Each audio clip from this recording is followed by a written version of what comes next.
Porque este Melquisedec, rey de Salem, sacerdote del Dios Altísimo, que salió a recibir a Abraham que volvía de la derrota de los reyes, y le bendijo, a quien asimismo dio a Abraham los diezmos de todo, cuyo nombre significa primeramente Rey de Justicia, y también Rey de Salem, esto es, Rey de Paz.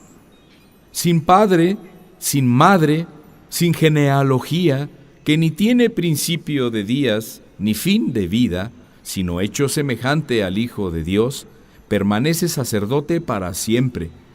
Consideren, pues, cuán grande era éste, a quien aún Abraham el patriarca dio diezmos del botín. Ciertamente, los que de entre los hijos de Leví reciben el sacerdocio, tienen mandamiento de tomar del pueblo los diezmos según la ley, es decir, de sus hermanos, aunque éstos también hayan salido de los lomos de Abraham. Pero aquel cuya genealogía no es contada de entre ellos, tomó de Abraham los diezmos y bendijo al que tenía las promesas. Y sin discusión alguna, el menor es bendecido por el mayor. Y aquí ciertamente reciben los diezmos hombres mortales, pero allí uno de quien se da testimonio de que vive. Y por decirlo así, en Abraham pagó el diezmo también Leví, que recibe los diezmos, porque aún estaba en los lomos de su padre cuando Melquisedec le salió al encuentro.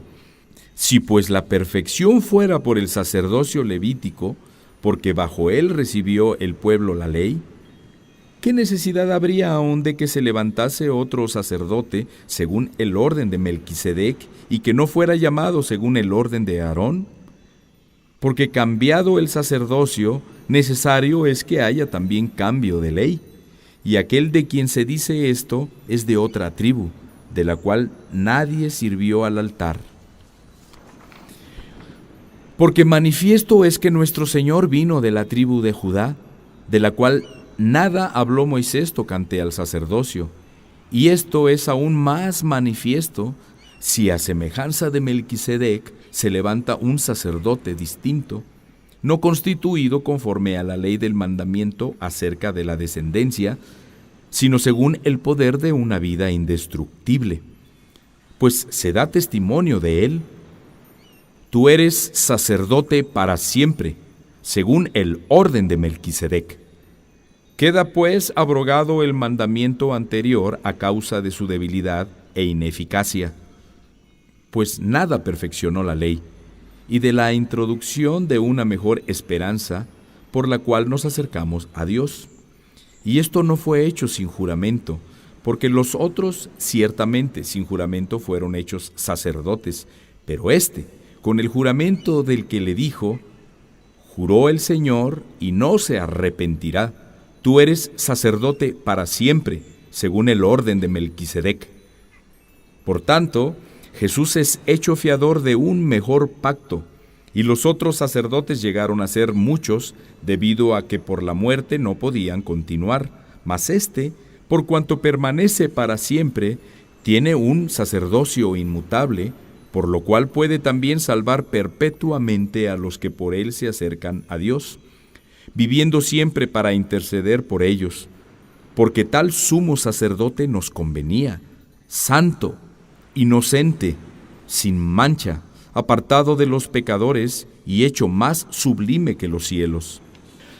que no tiene necesidad cada día, como aquellos sumos sacerdotes, de ofrecer primero sacrificios por sus propios pecados y luego por los del pueblo,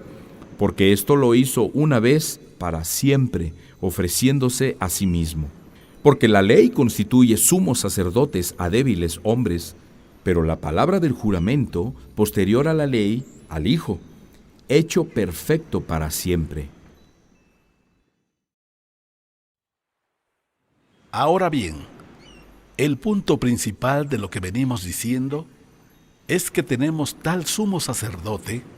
el cual se sentó a la diestra del trono de la majestad en los cielos, ministro del santuario y de aquel verdadero tabernáculo que levantó el Señor y no el hombre. Porque todo sumo sacerdote está constituido para presentar ofrendas y sacrificios, por lo cual es necesario que también éste tenga algo que ofrecer. Así que si estuviera sobre la tierra, ni siquiera sería sacerdote, habiendo aún sacerdotes que presentan las ofrendas según la ley, los cuales sirven a los que es figura y sombra de las cosas celestiales, como se le advirtió a Moisés cuando iba a erigir el tabernáculo, diciéndole: mira, haz todas las cosas conforme al modelo que se te ha mostrado en el monte. Pero ahora, tanto mejor ministerio es el suyo, cuanto es mediador de un mejor pacto,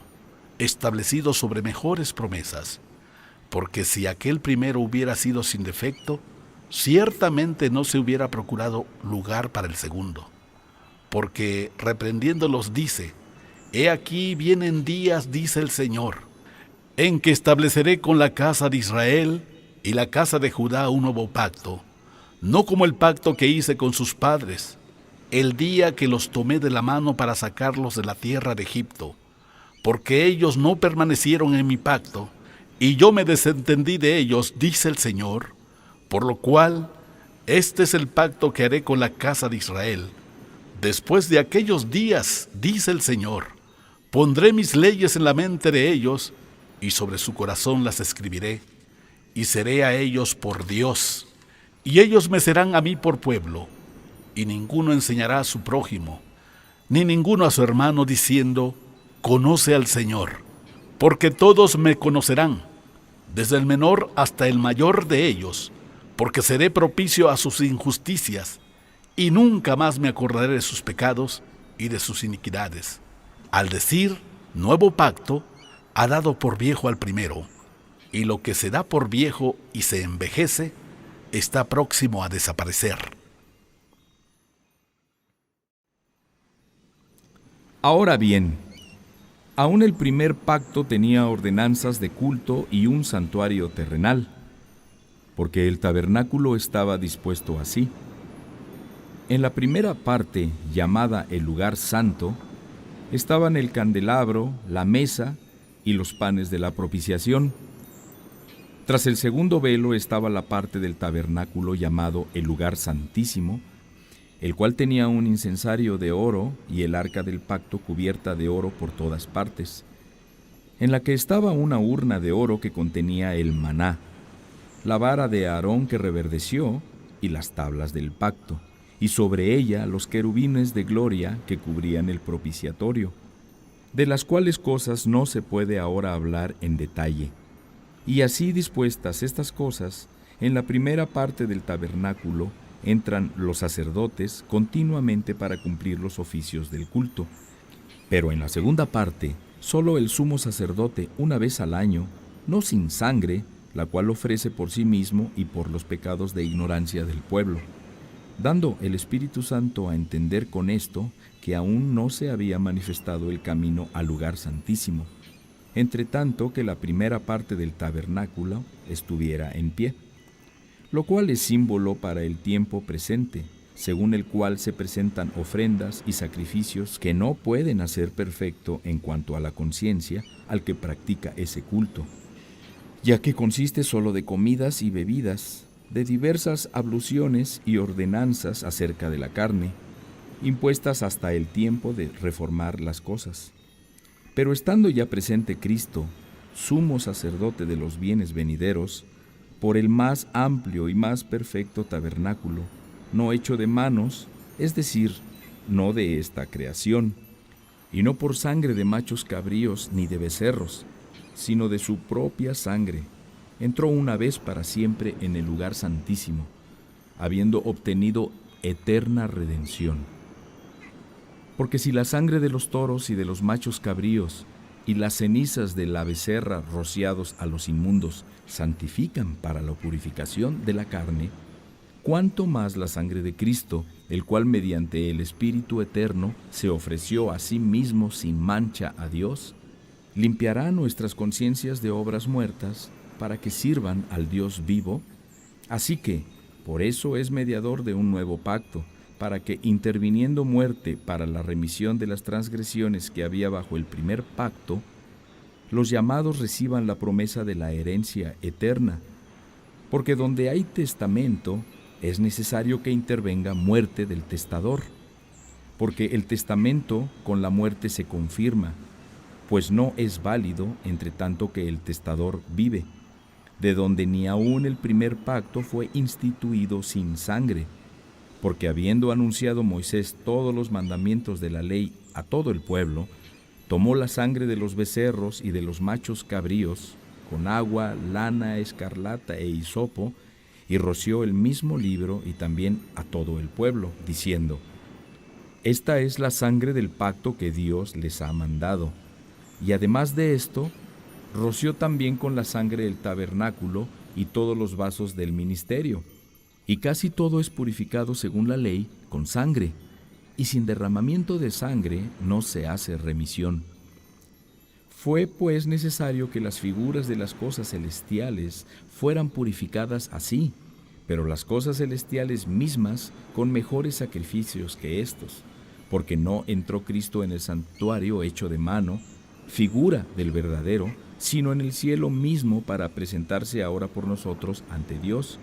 y no para ofrecerse muchas veces, como entra el sumo sacerdote en el lugar santísimo cada año con sangre ajena. De otra manera le hubiera sido necesario padecer muchas veces desde el principio del mundo. Pero ahora, en la consumación de los siglos, se presentó una vez para siempre por el sacrificio de sí mismo para quitar de en medio el pecado, y de la manera que está establecido para los hombres que mueran una sola vez, y después de esto el juicio, así también Cristo fue ofrecido una sola vez para llevar los pecados de muchos, y aparecerá por segunda vez sin relación con el pecado, para salvar a los que le esperan. Porque la ley, teniendo la sombra de los bienes venideros, no la imagen misma de las cosas, nunca puede, por los mismos sacrificios que se ofrecen continuamente cada año, hacer perfectos a los que se acercan. De otra manera, cesarían de ofrecerse, pues los que tributan este culto, limpios una vez, no tendrían ya más conciencia del pecado. Pero en estos sacrificios cada año se hace memoria de los pecados, porque la sangre de los toros y de los machos cabríos no puede quitar los pecados, por lo cual, entrando en el mundo dice: sacrificio y ofrenda no quisiste, mas me preparaste cuerpo. Holocaustos y expiaciones por el pecado no te agradaron. Entonces dije: he aquí que vengo, oh Dios, para hacer tu voluntad, como en el rollo del libro está escrito de mí. Diciendo primero: sacrificio y ofrenda y holocaustos y expiaciones por el pecado no quisiste, ni te agradaron, las cuales cosas se ofrecen según la ley. Y diciendo luego: he aquí que vengo, oh Dios, para hacer tu voluntad. Quítalo primero, para establecer esto último. En esa voluntad somos santificados mediante la ofrenda del cuerpo de Jesucristo, hecha una vez para siempre. Y ciertamente todo sacerdote está día tras día ministrando y ofreciendo muchas veces los mismos sacrificios, que nunca pueden quitar los pecados. Pero Cristo, habiendo ofrecido una vez y para siempre un solo sacrificio por los pecados, se ha sentado a la diestra de Dios, de allí en adelante, esperando hasta que sus enemigos sean puestos por estrado de sus pies. Porque con una sola ofrenda hizo perfectos para siempre a los santificados. Y nos atestigua lo mismo el Espíritu Santo, porque después de haber dicho: este es el pacto que haré con ellos después de aquellos días, dice el Señor, pondré mis leyes en sus corazones y en sus mentes las escribiré. Y añade: y nunca más me acordaré de sus pecados y transgresiones. Pues donde hay remisión de estos, no hay más ofrenda por el pecado. Así que, hermanos, teniendo libertad para entrar en el lugar santísimo por la sangre de Jesucristo, por el camino nuevo y vivo que Él nos abrió a través del velo, esto es, de su carne, y teniendo un gran sacerdote sobre la casa de Dios, acerquémonos con corazón sincero, en plena certidumbre de fe, purificados los corazones de mala conciencia y lavados los cuerpos con agua pura, mantengamos firme, sin fluctuar, la profesión de nuestra esperanza, porque fiel es el que prometió, y considerémonos unos a otros para estimularnos al amor y a las buenas obras, no dejando de congregarnos, como algunos tienen por costumbre, sino exhortándonos, y tanto más cuando vean que aquel día se acerca. Porque si pecáramos voluntariamente después de haber recibido el conocimiento de la verdad, ya no queda más sacrificio por los pecados, sino una horrenda expectación de juicio y de hervor de fuego que ha de devorar a los adversarios. El que viola la ley de Moisés por el testimonio de 2 o de 3 testigos, muere irremisiblemente. ¿Cuánto mayor castigo piensan que merecerá el que pisoteara al Hijo de Dios y tuviera por inmunda la sangre del pacto en la cual fue santificado, e hiciera afrenta al Espíritu de gracia? Pues conocemos al que dijo: mía es la venganza, yo daré el pago, dice el Señor. Y otra vez, el Señor juzgará a su pueblo. Horrenda cosa es caer en manos del Dios vivo. Pero traigan a la memoria los días pasados, en los cuales, después de haber sido iluminados, sostuvieron gran combate de padecimientos, por una parte, ciertamente con vituperios y tribulaciones, fueron hechos espectáculo, y por otra, llegaron a ser compañeros de los que estaban en una situación semejante, porque de los presos también se compadecieron, y el despojo de sus bienes sufrieron con gozo, sabiendo que tienen en ustedes una mejor y perdurable herencia en los cielos. No pierdan pues su confianza, que tiene grande galardón, porque le es necesaria la paciencia, para que, habiendo hecho la voluntad de Dios, obtengan la promesa. Porque aún un poquito, y el que ha de venir vendrá, y no tardará. Mas el justo vivirá por fe, y si retrocediera, no agradará a mi alma. Pero nosotros no somos de los que retroceden para perdición, sino de los que tienen fe para preservación del alma.